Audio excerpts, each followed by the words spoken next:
नमस्कार।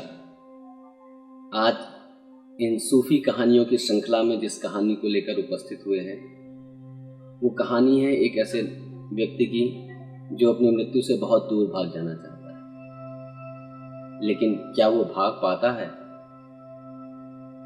चलिए देखें इस दृष्टांत को कि मृत्यु से भागना क्या संभव है या हमारा हर एक कदम हमें अंततः वहीं पहुंचाता है। तो कहानी है ये बगदाद की कि बगदाद में एक व्यक्ति था, एक गुलाम था। तो उसका मालिक उसको कहता है कि जाओ बाजार से कुछ खाने को ले आओ। वह उसका नौकर, उसका गुलाम चला जाता है बाजार की ओर।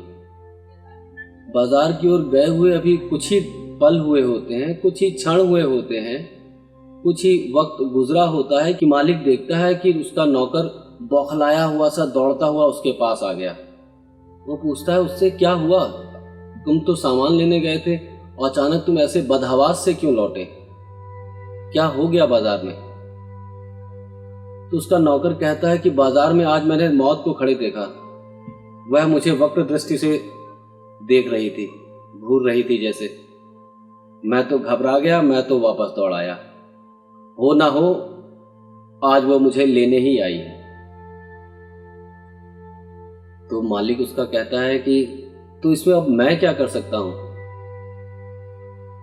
तो उसने नौकर ने कहा कि आप कुछ ना करें, बस आप इतनी कृपा करें, मैंने जिंदगी भर आपकी सेवा की है, आज आप मुझे अपना सबसे तेज चलने वाला घोड़ा दे दें जो खूब तेज दौड़ता हो और मुझे यहां से दूर दमस्कस तक ले जाए।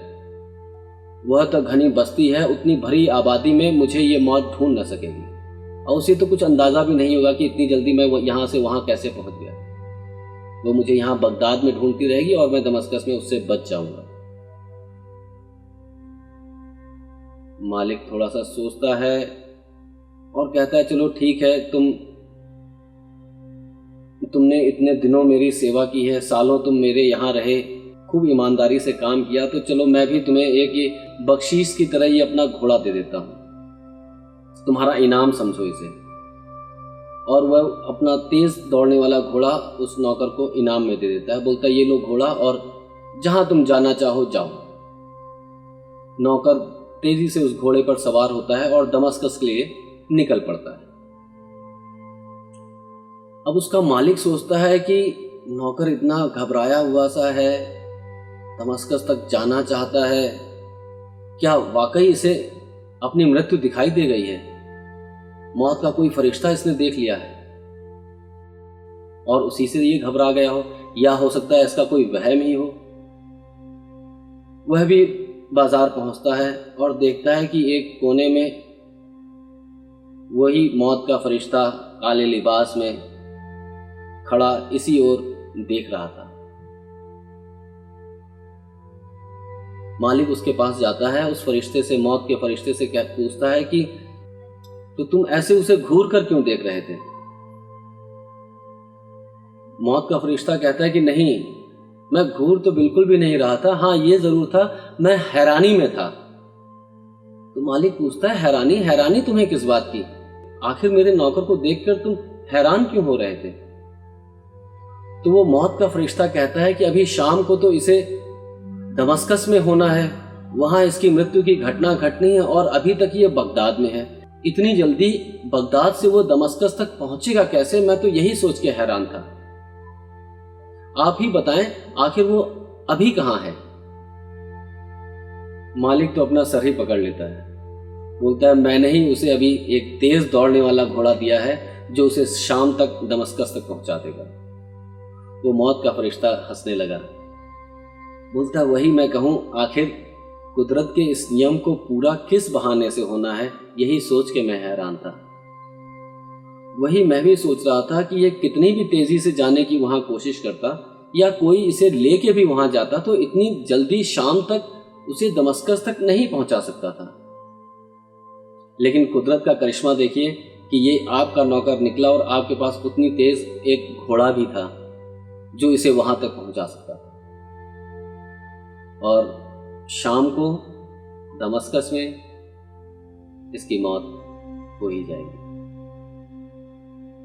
तो ये थी ये छोटी सी कहानी उस नौकर की जो बगदाद से लेके दमस्कस तक दौड़ता हुआ पहुंचता है सिर्फ मरने के लिए, या कह लो जिंदगी उसे यहां से लेकर वहां तक पहुंचाती है इसकी यात्रा पूरी करने के लिए।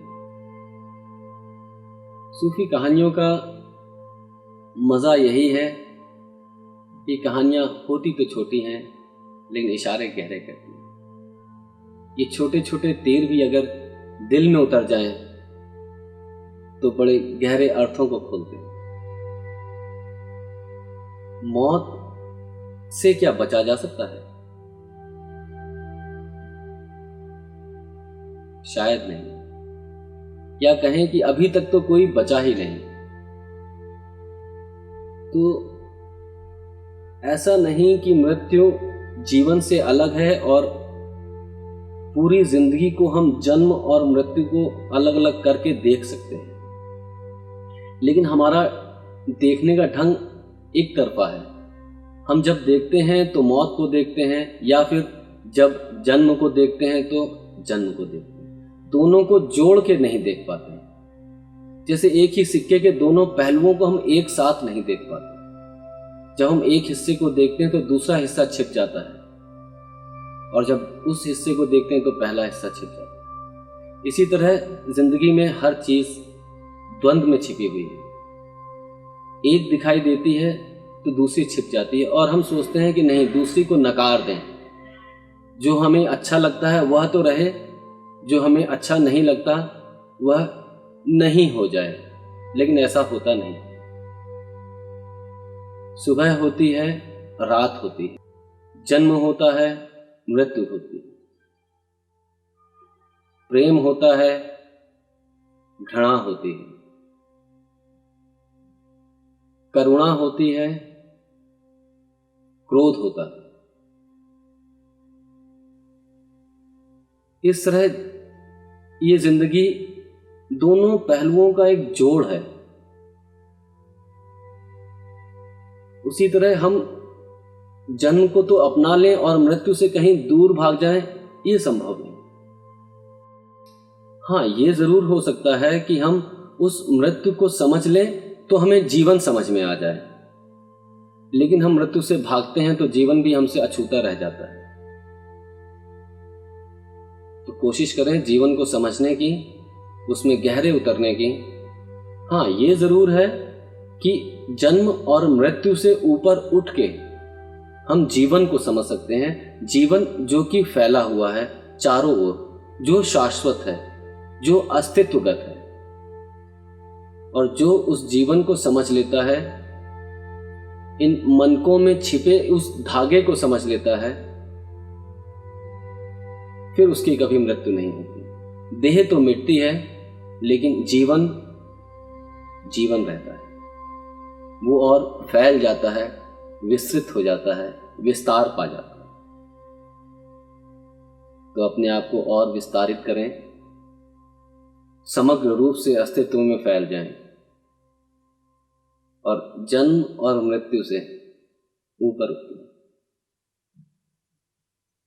नमस्कार।